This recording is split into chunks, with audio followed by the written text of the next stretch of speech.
Hello guys, आ गए फिर से एक बार सेकंड पार्ट में।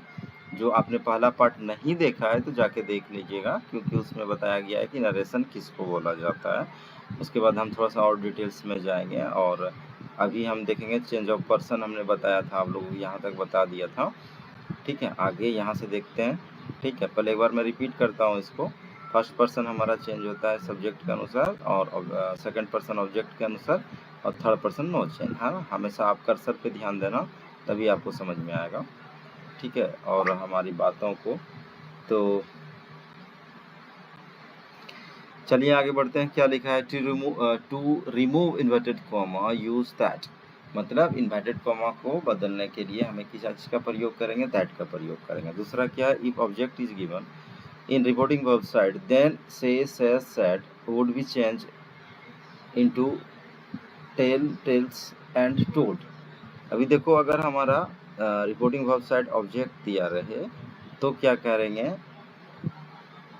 सेस को और से को, सेस को और सैड को चेंज कर देंगे। किस में कर देंगे? तो टेल्स में, टेल में। यहाँ पे टेल, टेल्स और टोल्ड में।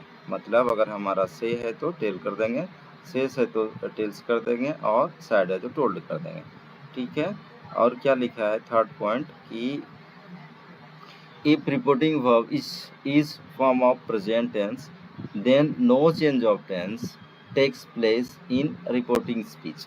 रिपोर्टिंग स्पीच जब हम कन्वर्ट करते हैं तो उसमें क्या करते हैं? अगर हमारा reporting verb side present tense में रहे, प्रेजेंट टेंस ये पार्टिकुलर नहीं बोल रहे हैं सिंपल प्रेजेंट रहे, ऐसा कुछ नहीं। प्रेजेंट टेंस में चारों आ जाता है, जैसे सिंपल प्रेजेंट टेंस हो गया, प्रेजेंट कंटिन्यूअस आ गया, प्रेजेंट परफेक्ट आ गया, प्रेजेंट परफेक्ट कंटिन्यूअस आ गया। ये चारों अगर आ जाए तो इसलिए प्रेजेंट टेंस लिखते हैं। प्रेजेंट का चारों रूप अगर रहे रिपोर्टिंग वर्ब साइड तो उसमें नो चेंज ऑफ टेंस होता है।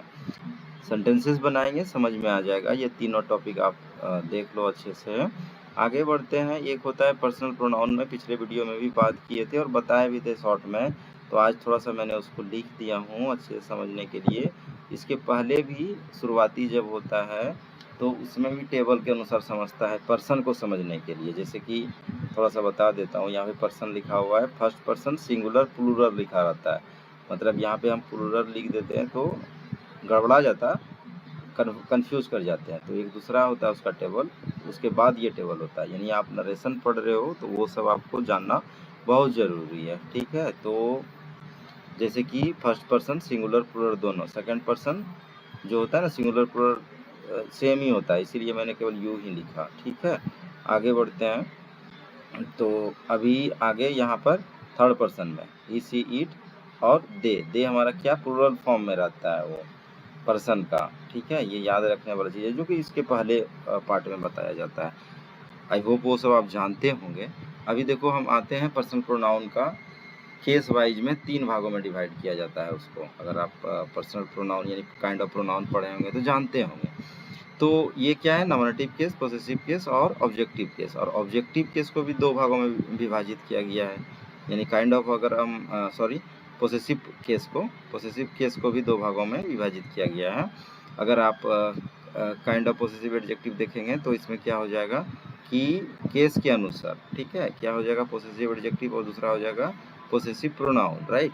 तो ये दोनों भागों में डिवाइड किया। अब देखें इसको बदलता कैसे, ये याद रखने वाला चीज़ है कि आई कन्वर्ट हो जाएगा माई में, किसमें? पोसेसिव एडजेक्टिव में। फिर पोसेसिव प्रोनाउन में माइन हो जाएगा, फिर ऑब्जेक्टिव केस यानी मी। ठीक है, यानी ऑब्जेक्ट टाइप में तो मी हो जाता है। तो इसी तरह सब चेंज होता है। तो आपने एक बार वीडियो पॉज करके देख लो या याद कर लो इसको अच्छे से। ठीक है, अब चलते हैं एग्जाम्पल में। जैसे लिखा हुआ है ही says to me I am your friend, ये डायरेक्ट स्पीच हो गया। इनडायरेक्ट में कैसे होगा? देखो यहाँ पर हमारा ऑब्जेक्ट दिया हुआ है तो से किस में बदल गया? टेल्स में कन्वर्ट हो गया, टू हट जाता है। ठीक है, इसलिए हम डायरेक्ट मी कर देते हैं। अब देखो ये हमेशा हटेगा, टू रहेगा तो हट जाता है, इसका नियम है। उसके बाद देखो क्या है कि यहाँ पे इन्वर्टेड कॉमा दिया हुआ है, तो इन्वर्टेड कॉमा को हटाने के लिए पहले ही बोले थे क्या प्रयोग करेंगे?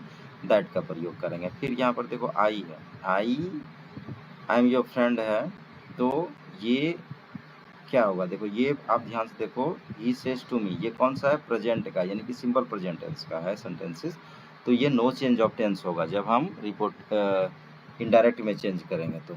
तो इन्वर्ट कोमा वाला को चेंज करेंगे तो क्या हो जाएगा, ये नहीं बदलेगा, टेंस नहीं बदलेगा, लेकिन ये जो होता है SO1 वाला रूल रहेगा, ये रहता है, लेकिन वो चेंज रिमेनिंग रूल सेम रहता है। यहाँ पे हमने लिखा नहीं, जैसे यहाँ पर लिख देना चाहिए रिमेनिंग रूल इज सेम, ठीक है। तो यहाँ पर आगे बढ़ते हैं, इस चीज़ों को ध्यान से देखो। यहाँ पर मैंने क्या लिखा हूँ, कर्सर पे ध्यान दो। आई किस में चेंज हुआ, ही में। क्यों हुआ, क्योंकि ये फर्स्ट पर्सन है, फर्स्ट पर्सन किसके अनुसार चेंज होगा, तो सब्जेक्ट के अनुसार। सब्जेक्ट हमारा क्या है, ही।